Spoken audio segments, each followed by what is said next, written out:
কি কতটা হলো, গুনাহ কতটা হলো, আয় থেকে ব্যয় বেশি হলো না ব্যয় থেকে আয় বেশি হলো। একটা সূর্য ডুবে গেল, তার মানে জেনে নিতে হবে তোমার রাস্তাটা কবরের দিকে একদিনের রাস্তা আগিয়ে গেল। কারণ তোমার কবরকে পৌঁছাতে যদি 17 দিন লাগে, আর 16টা দিন আছে, আবার 15 দিনের মাথায় আল্লাহ তোমাকে ফজরের পর নতুন সূর্য দেখাবে। তার মানে গোলামের সারা জীবন বেঈমানি করেছ, এখনো ফিরে এসো, আমি তোমাকে সুযোগ দিয়েছি। আবার সূর্য ডুবে গেলে গোলামের খাতা কলম নিয়ে হিসাবে তুমি বসে যাও, আজকের দিনে কতটা করলে না করলে। আজকে যতটা তুমি ঘাটতি করেছো, আগামী কালকে নফল পরে পুরা করে দিও, নচেত হিসাবের দিন যে মানদণ্ডটা শুরু হবে, তোমার ব্যয় বেশি হয়ে যাবে, আয় কম হয়ে যাবে। ও আমার বেটির দল, ও আমার খালার দল, সাহাবারা রাদিয়াল্লাহু মাজমাইনেরা প্রতিদিন রাত্রে শোয়ার আগে এমন বেশ কিছু সাহাবীর আমল ছিল, নিজে নিজে আঙ্গুলে গুনে দেখতো আজকে অতিরিক্ত আমল কি হয়ে গেছে, ভুল ত্রুটি কি হয়েছে, গুনাহ কতগুলো হয়েছে, নেকি কতগুলি হয়েছে। দেখা গেল 50টা গুনাহ আর 40টা নেকি। তওবা করে ইস্তেগফার করেছে, সকালে সূর্য উঠেছে তো চিন্তা করেছে আজকে নেকি করব 60টা আর গুনাহ করব না, তারপরও গুনাহ 40টা হয়ে গেল। আমি আছি এগিয়ে 20টা, পরের দিন দেখা গেল 30টা গুনাহ হয়ে গেল। তওবা করতে আছে, ছাড়তে আছে, ছাড়তে আছে, এমন একটা দিন এসে গেল জীবদ্দশায় তারা জান্নাতি ঘোষণা পেয়ে গেল। এর জন্য একটা সূর্য সে নীরব থাকে, কিন্তু প্রতিটি মানুষকে দিনে 2বার ক্লাস করে চলে যায়। সূর্য একটা আমাদের গুরু, সূর্য একটা আমাদের শিক্ষক, সে আমাদের আপনার কিনা মুআল্লিম। যখন সে উঠে বিশ্ববাসীকে বলে তোরা আমলের ময়দানে দরাদরি কর, আর যখন সে ডুবে সে বলে যায় তোর একটা দিন কবরের দিকে আগিয়ে গেল। এর জন্য আমার রব 2খানা সূরা কোরআনের ভিতরে দিয়েছে অ্যাঙ্গেল করে, সারাশির মতো প্রত্যেকটি গোলামকে জানিয়ে দিয়েছে। একটা সূরার নাম হলো ফজর, আর একটা সূরার নাম হলো আসর। আমি চাঁচল হয়ে ফিরবো, টাকাগুলো তাগাদা করতে হবে। সব হয়ে গেল, জোহরটা কোথা পড়বো, আসরটা কোথা পড়বো, মাগরিব কোথা পড়বো, যেন জামাত না ছুটে, সকালের তেলাওয়াতটা যেন বাদ না যায়, সকালকার জিকিরটা যেন বাদ না যায়। এর ব্যাপারে কোনো প্ল্যান পরিকল্পনা হলো না, শুধু কাজের পরিকল্পনা হয়ে গেল। আমার সংসারে কে মেহমানদারি করবে আর কাকে মেহমানদারি করানো হবে, বউ বেটিরা নামাজের টাইমে নামাজ পড়তে পারবে কিনা। আমার দাদিজি যখন বেঁচে ছিলেন তিনি হজ করেছিলেন, হাজি বিবি ছিলেন। আমার মা চাচিরা ছিলেন তার বৌমা, কিন্তু কাজ করতে করতে যদি আজান হয়ে যেত, আমার দাদিজির মাথা গরম হয়ে যেত, কাজকে ওইখানেই ফেলে দে, রান্না হয়নি তুই চুলাটাকে বন্ধ করে দে, এক্ষুনি বন্ধ করে দে, 2 ঘন্টা পর খাবো। আর যদি এখন রান্না করবি তোর হাতে খাবো না, আল্লাহর ডাক পড়ে গেছে, আগে গোসল করে উজু করে তুমি সালাত আদায় করো, এরপরে রান্না শুরু করো। আল্লাহর হুকুমের বাইরে কিছু করা যাবে না। একজন ডাক্তার, আমি নাম বলবো না, এফআরসিএস নয়, তিনি এমবিবিএস নয়, এফআরসিএস বহরমপুরে, এভাবে তিনি প্রেসক্রিপশন লিখছেন, আর আমি হলাম রোগী, আমার প্রেসক্রিপশন চলছে, মাত্র একটা ওষুধের নাম লিখেছে। আর যেই মসজিদে আজান হয়ে গেল আল্লাহু আকবার, সঙ্গে সঙ্গে কলমটা ছেড়ে দিলেন, কলম ছেড়ে দিয়ে তিনি বের হয়ে চলে গেলেন সোজা মসজিদে। আমাকে বললে আপনিও মসজিদে যান, সালাত পড়ে এসে প্রেসক্রিপশনটা পুরা করে দিব। একজন আল্লাহর ওলি ছিলেন, তিনি একটা চিঠি লিখছিলেন, নুন লিখেছে আর নুনের মাঝে একটা ফুটা লাগবে, নুনের দাগটা দিয়েছে, ফুটাটা দিতে যাবে, মসজিদে আজান হয়ে গেছে, কলমটা ছেড়ে দিল। কেন ছাড়লো? আল্লাহর ডাকের পর পৃথিবীর একটা নুক্তাও আমি দিব না, আমি কোনো কাজ করতে পারবো না। হে যুবক, হে বৃদ্ধ, হে মহিলা, ওরে আমার মা, ওরে আমার খালা, ওরে আমার বিটি, সময়ের মূল্য যে বুঝে না, সে নিজের মূল্য নিজেই বুঝে না।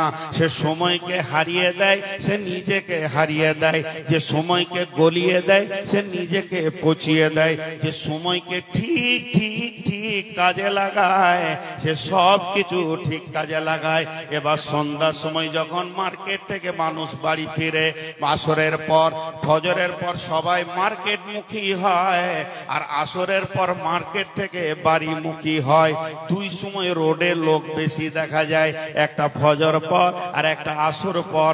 তখন ওরা মিলিয়ে দেখে 30টা মাল কেনার জন্য এসেছিলাম, একটা দেখ সব মালটা এসেছে কিনা, চেরিটা নেওয়া হলো কিনা, আপেলটা বাদ পড়ে গেল কিনা, বিস্কিটটা নেওয়া হয়েছে কিনা, পরানের বিস্কিট বাংলাদেশের বলেছিলাম নেওয়া হয়েছে কিনা।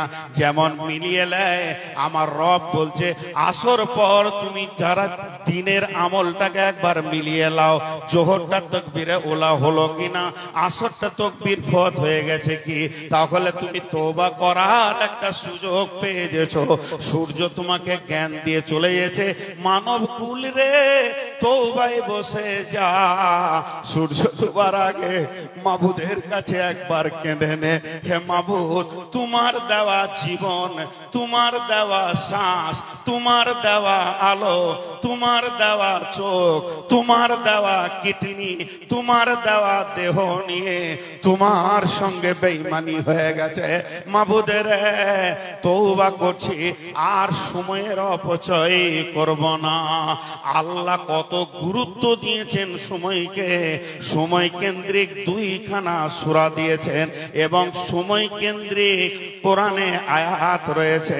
আল্লাহ তাবারাক ওয়া তাআলা সূরা তারিকের ভিতরে কত বড় গবেষণা কথা বলেছেন। 2খানা আয়াতের তাফসীর করতে গিয়ে 2.5 ঘন্টা চলে যাবে। সেই আয়াত দুটাকে ওয়াস-সামাই ওয়াত-তারিক ওয়ামা আদরাকা মাত-তারিক আন-নাজমুস সাকিব ইন কুল্লু নাফসিন লাম্মা আলাইহা হাফিজ। আমি সংক্ষেপে মাত্র 5 মিনিট বলছি, এটা আমি গবেষণা করে দেখেছি। 2 ঘন্টায় উদ্ধার করা যাবে না। পৃথিবীতে খুব বেশি যদি মানুষ আছে, পৃথিবীতে খুব বেশি যদি মানুষ আছে, 7.5 থেকে 8 কোটি মানুষ আছে। কিন্তু আল্লাহর গ্যালাক্সিতে কতগুলো তারা আছে? শুধু গ্যালাক্সির ভিতরে 15 থেকে 30 কোটি তারা রয়েছে। আল্লাহ তাবারাক ওয়া তাআলা তাদের ব্যাপারে বলছেন, আসমানে যে রাত্রিতে আসা যাওয়া করে তাকে তোমরা চিনো কি? তাকে বলল, সেটা কি রাত্রি থেকে আসা যাওয়া করে? রাত্রিতে যায় আর আসে, সেগুলো হলো প্রজ্বলিত তারা।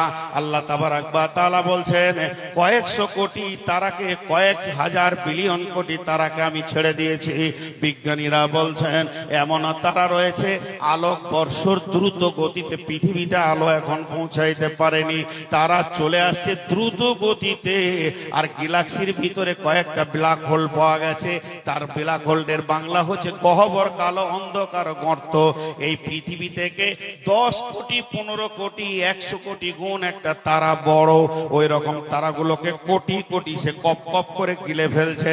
এত বড় সৌরজগৎ যিনি কন্ট্রোল করছেন, সেই আমার রব বলছেন, আমি সারা পৃথিবীর মালিক, যে যাওয়া আসা করে তাকে আমি কন্ট্রোল করি। সেটাকে জানো, কয়েক হাজার বিলিয়ন কোটি নক্ষত্র প্রজ্বলিত, তাকে আমি কন্ট্রোল করি। এরপরে বলছেন ওয়াস-সামাই ওয়াত-তারিক ওয়া মা আদরাকা মাত-তারিক আন-নাজমুস সাকিব। এবার আল্লাহ বলছেন, ইন কুল্লু নাফসিন লাম্মা আলাইহা হাফিজ, ইন কুল্লু নাফসিন লাম্মা আলাইহা হাফিজ। তোদের 700 কোটি 800 কোটি যে মানুষ আছিস, তোদেরকেও আমি কক্ষপথে ছেড়ে দিয়েছি, একই গতিশীলে তোরা চলছিস, কিন্তু জেনেলে কার কবর কখন আছে তোরা জানিস না, আমি আল্লাহ জানি তোর কক্ষপথটা কত দূর চলছে। ইন কুল্লু নাফসিন লাম্মা আলাইহা হাফিজ, আমি প্রত্যেকটা আত্মার সঙ্গে হিফাজতের সঙ্গে আমি চালাচ্ছি। সূর্য নিজের কক্ষপথে চলছে, চাঁদ নিজের কক্ষপথে চলছে, এমনকি পৃথিবী দ্রুত গতিতে চক্কর মারে। আল্লাহ সূরা তারিকে বলছেন, সেই সাথে আমার আল্লাহ বলছেন পৃথিবীতে যতগুলো আত্মা আছে, মানুষের আত্মা, গরু ছাগলের আত্মা, পিপুলিকার আত্মা, সমস্ত আত্মাগুলোকে আমি কন্ট্রোল করছি। তারা কিভাবে ধীরে ধীরে ধীরে ধীরে ধীরে ধীরে কবরে ঢুকবে এ ব্যাপারে আমি হিফাজতে রেখেছি। অতএব সময় এত মূল্যবান। আমার নবী বলেছেন, উম্মতের হাত থেকে টাকা চলে যাক, হিরে চলে যাক, মণি চলে যাক, মুক্তা চলে যাক, পস্তায়ও না। ফালতু যে সময়টা চলে যেছে, এর থেকে আর হতভাগাদের করার কিছুই নাই। যারা ফালতু সময় কাটায় তাদের মতো হতভাগা আর কেউ নাই। বিশেষ করে ফেসবুক মানুষের সময়কে কেড়ে নিয়েছে। আমার পকেটে 10,000 টাকা ছিল, রাস্তায় এক গুন্ডা হাত ভরে কেড়ে নিয়েছে। যেমন আমি গরিব হয়ে গেলাম, নিঃস্ব হয়ে গেলাম, তেমনি সময়ের মূল্যটাকে হারিয়ে দিয়ে যুবকের যুবতীর কাছ থেকে ফেসবুক সময়কে কেড়ে নিয়েছে। এবার আমি সূরার দিকে যাব। এতক্ষণ আমি উপস্থাপনায় ছিলাম।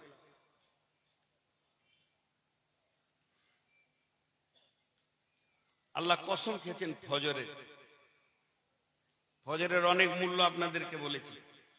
ওয়াল ফাজরি ওয়ালায়ালিন আশরি ওয়ালায়ালিন আশরি, এবং 10 রাত্রির কসম। ফজরের কসমের পর 10টা রাত্রির কসম খেলেন আল্লাহ। সেই 10টা রাত কোন 10 রাত? বিভিন্ন মত আছে। কেউ বলেছে রমজানের শেষ 10 রাত, যেহেতু সের ভিতরে লাইলাতুল কাদার লুকিয়ে আছে। কেউ বলছে না, এই 10টি রাত হচ্ছে মুহররমের প্রথম 10 রাত, যেহেতু এর ভিতরে অনেক তথ্যবহুল জিনিস লুকিয়ে আছে। এই মাসে আপনার কিনা কিয়ামত হবে, এই মাসে পৃথিবী সৃষ্টি, আদম সৃষ্টি। এইভাবে কেউ বলেছেন ওয়ালায়ালিন আশরি, আশরি বলতে মুহররমের 10 রাত। আবার এক মুফাসসির বলছেন না, এটা হলো জিলহিজ্জার 10টা রাত, যেহেতু এর ভিতরে মিনার দিন রয়েছে, আরাফাতের দিন লুকানো রয়েছে। বিশুদ্ধ সূত্রে সব থেকে যেটাকে সহি বলা হচ্ছে, এদের ভিতরে অনেক মতান্তরের পর এটাকে সহি সূত্রে বলা হচ্ছে জিলহিজ্জার 10 রাত। ওয়াসফি ওয়াল ওয়াতরি, আল্লাহ কসম খাচ্ছেন জোড়ার এবং বেজোড়। আল্লাহর সৃষ্টির ভিতরে জোড়াও আছে, বিজোড়ও আছে। আল্লাহর সৃষ্টির ভিতরে সূর্য একটা, চন্দ্র একটা, এইভাবে এগুলো বিজোড় রয়েছে। আবার জোড়া রয়েছে, ওয়া খালাকনাকুম আজওয়াজা, জোড়া সৃষ্টি করেছ সবার, তাই তো সুন্দর ধরা। একের লাগি অপর জনে হয় যে মাতোয়ারা। তাহলে কসম কয়টা হলো? একটা ফজরের কসম হলো, একটা 10 রাত্রির কসম হলো, একটা জোড়ার কসম হলো, আর একটা বেজোরের কসম হলো। 4টা কসম খেলেন। তারপর আল্লাহ বলছেন ওয়াল্লাইলি ইদা ইয়াসরি, এবং কসম ওই রাত্রি, যে রাত্রি চলমান হয়ে প্রভাতের দিকে কাছে এসছে, রাত্রিটা গমন হতে হতে শেষের দিকে পৌঁছে বুঝিয়েছে। 5 নম্বর কসমটা আমার রব বলছেন ওয়াল্লাইলি ইযা ইয়াসরি। এরপরে আমার আল্লাহ প্রশ্ন রাখছেন হাল ফি যালিকা কাসামুল লিযি হিজরি, হাল ফি যালিকা কাসামুল লিযি হিজরি, হাল ফি যালিকা কাসামুল লিযি হিজরি। এগুলো কি জ্ঞানী ব্যক্তিদের জন্য কসম নয়? আল্লাহ জ্ঞানী ব্যক্তিদের গায়ে হাত দিলেন। এই কসমগুলো কি জ্ঞানীদের জন্য নয়? এখানে যতগুলি লোক বসে আছেন একটা কথা জিজ্ঞেস করব, সবাই কষ্ট করে একটু উত্তর দেবেন। সেটা কি? সেটা হচ্ছে পৃথিবীতে যত ব্রেকের নাম শুনেছেন, ব্রেক, সাইকেলের ব্রেক, মোটরসাইকেলের ব্রেক, মারুতির ব্রেক, ট্রেনের ব্রেক, প্লেনের ব্রেক, সব থেকে দামি ব্রেক কি? সব থেকে হার্ড ব্রেক কি? যুবকরা অ্যাপাচি চালাইছে, সব থেকে হার্ড ব্রেক কি? এতগুলো লোক চুপ আছে। যারা গাড়ি চালায় না ওরা চুপ আছে, ঠিক আছে, তো এরা কেন চুপ আছে? ডিশ ব্রেক বলেছে, মানে ডিশ যেটাতে লাগানো আছে। আমি ডিশ ব্রেক দিয়ে এত হার্ড করিয়ে গেছে, মদ খেয়ে গেছে, খেয়ে গেছে, জুয়া খেলেই গেছে, খেলেই গেছে, মেয়েরা বেপর্দা আছি তো আছে। চেতনা না থাকার কারণে এখনো নিজেকে গুনাহ থেকে ব্রেক করতে পারছে না। এদের বিবেকের চেতনা নাই, এদের বিবেকগুলো মরে গেছে। এদের বিবেক যদি থাকতো, আমি জ্ঞানী ব্যক্তিকে কসম এই জন্য দিলাম, আমি বলতে চাইছি, ধরেলেন আমি নূর মোহাম্মদ বলছি, হে জ্ঞানীর দলেরা এখনো ব্রেক করেন, ব্রেক করেন, ব্রেক করেন, আর গুনার দিকে যেতে হবে না। আপনাদের বিবেক কি বলছে না যে এখানে আমাকে ব্রেক করতে হবে? শুরুতেই যেমন আমি বললাম, হে বন্ধু তোমরা যারা মেলাতে ঘুরছো, তোমাদের বিবেকের চেতনা কি বলছে না তুমি কেন এসেছো? ও মহিলারা তোমরা প্যান্ডেলের বাইরে কেন রয়েছো? তোমাদের বিবেক কি তোমাদেরকে চেতনার আলো দিচ্ছে না যে আমি কি করতে এসে কি করছি? অতএব যার বিবেক মরে গেছে ওকে সারা রাত জলসা করলে কোনো কাজে লাগবে না, লাগবে না, লাগবে না। বিবেকের চেতনা মানুষকে ঘোরাবে। ব্রেকহীন হয়ে গেছো তোমরা, তোমাদের ব্রেক নাই। ব্রেক থাকলে এখন ব্রেক করে নিতে যে আর গুনাহ করব না, এবার তওবা করে নি। হাদিসের